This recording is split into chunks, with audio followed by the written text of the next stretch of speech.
Vamos aos exercícios então. No primeiro exercício aqui, já resolvido, ele traz uma situação semelhante ao do anterior. Ele fala assim: quais as condições para a separação por precipitação dos íons magnésio e ferro mais 3 em solução na forma de hidróxido? Bacana, hidróxido. Então, tendo que a concentração do magnésio é igual à concentração do íon férrico, que ambas são de 0,01 mol por litro. Bom, a gente já sabe o que é com hidróxido, menos trabalhoso, mais tranquilo. A gente precisa então saber os KPS dos hidróxidos de magnésio e hidróxido de ferro 3. Primeira informação que a gente tem que ter em mãos é isso. Sem essa informação a gente não vai a lugar nenhum.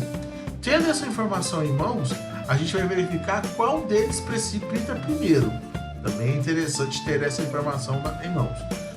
Tendo o KPS já no jeito, sabendo quem precipita primeiro, agora vamos descrever as equações que descrevem esse fenômeno. Então, no caso do magnésio, a gente tem aqui o hidróxido de magnésio, aqui só arrumar essa setinha aqui, que é a setinha de vai e vem.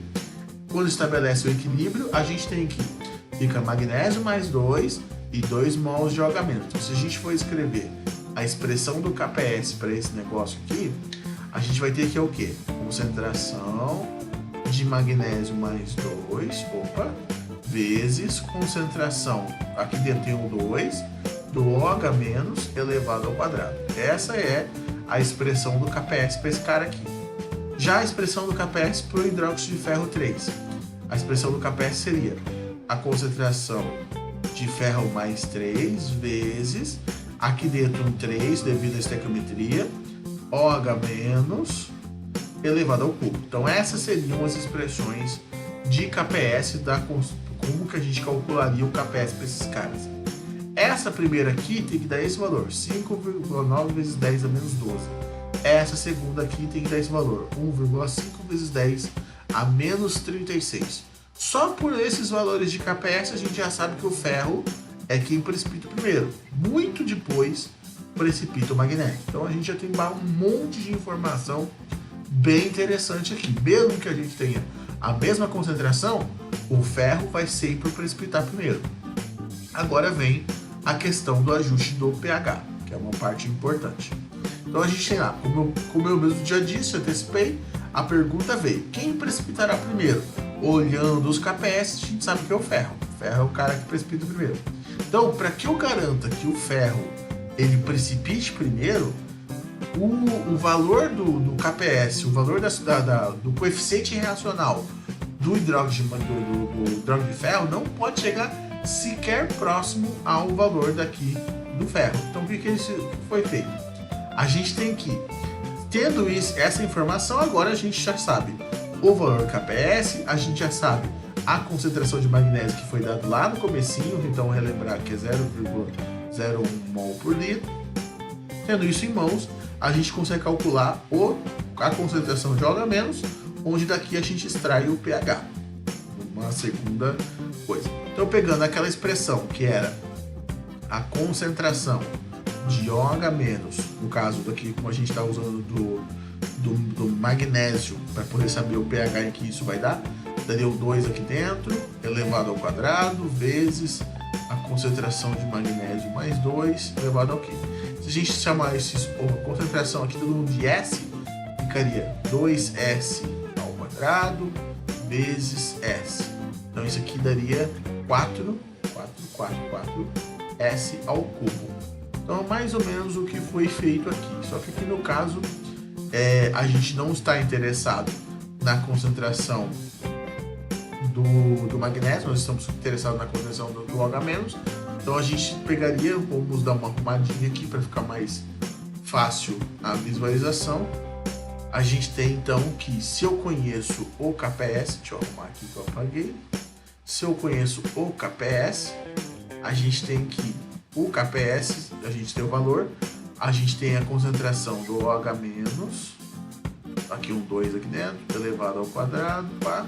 Então a concentração de OH- seria a raiz quadrada desse troço todo aqui dividido, que é basicamente o que aconteceu aqui. Então a gente tem o KPS, magnésio, fez as continhas, chegamos à concentração de que a quantidade de OH- que eu preciso em solução para garantir a concentração do magnésio, a precipitação do magnésio, é 2,4 vezes 10 a menos 5. Agora, para o ferro, a gente já consegue fazer a mesma conta. A quantidade de OH- que eu preciso para o ferro é 5,3 vezes 10 a menos 2, o que garante novamente para a gente que é realmente o ferro que vai precipitar primeiro. O ferro com 5,3 vezes 10 a menos 12, na casa de menos 12, ele já começa a precipitar. O magnésio precipita na casa de 10 a menos 5. Então, neste intervalo entre 10 a menos 12 e 10 a menos 5, eu consigo garantir uma total precipitação, na verdade, uma precipitação quantitativa do ferro e uma não precipitação do magnésio. Então, trabalhando neste intervalo, a gente consegue isso. Aí, calcular o pH aqui é super simples, não é um problema muito grande. Então, dando continuidade aqui, a gente tem que, se eu conseguir uma concentração naquele intervalo lá, então o limite é 2,4 vezes 10 a menos 5, eu vou ter os íons magnésio em solução e vou conseguir uma precipitação quantitativa do hidrógeno de ferro. Então, na prática, o que eles propuseram aqui pra gente? Que a gente usa um tampão. Então, na prática, devido à experimentação, se conclui que o tampão é a melhor ferramenta para a gente conseguir fazer esse ajuste do pH. Então a gente tem o que? A pergunta é: qual a concentração de cloreto de amônio necessária para evitar a precipitação do hidrógeno de magnésio de uma solução, blá blá blá. Como a gente já tem a quantidade o pH necessário, fica mais simples.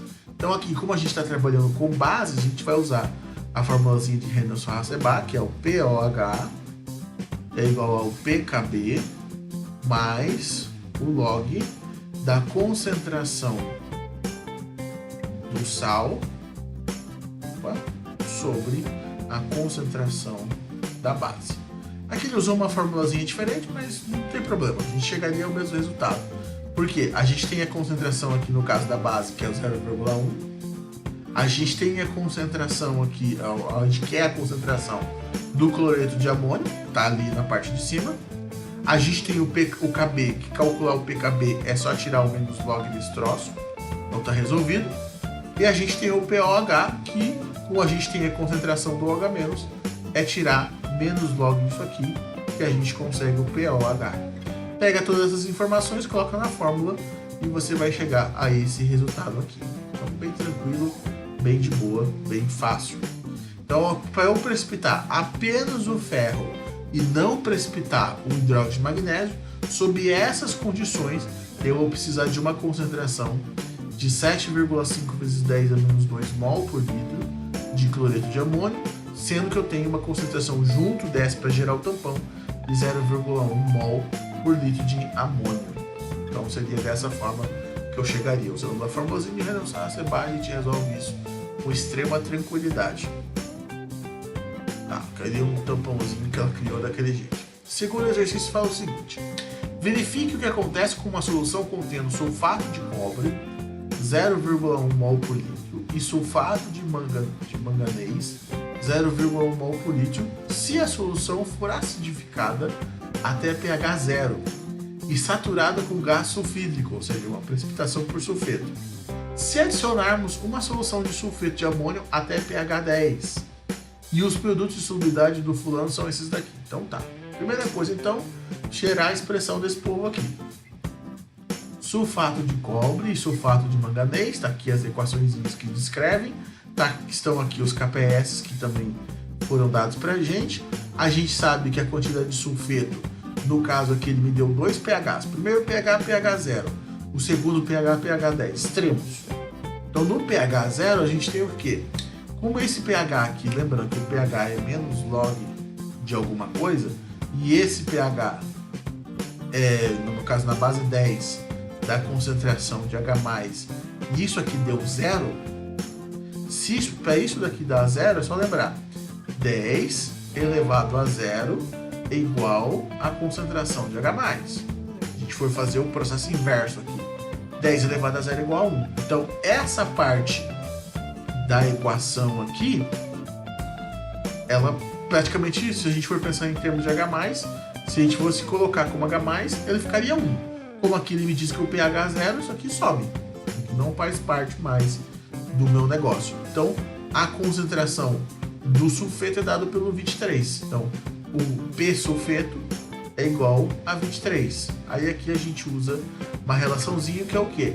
Se isso aqui é menos log, P, é que eu coloquei pH, na verdade é P sulfeto. Força do hábito, vamos corrigir. P sulfeto. Se isso aqui é menos log na base 10 da concentração de sulfeto e isso aqui dá 23, então é 10 elevado a menos 23. Então é assim que a gente chega nessa conclusão. Consequentemente, então, a concentração de sulfeto seria 10 a menos 23. pH 0, o único que teria ali de forma significativa seria o sulfeto. A quantidade de H+ seria irrelevante. Agora, quando a gente sai do pH 0, a coisa dá uma mudada. No pH 10 a gente vai ter que trabalhar outras ferramentas. Mas admitindo aqui o pH 0 e sabendo a concentração de sulfeto e sabendo as constantes de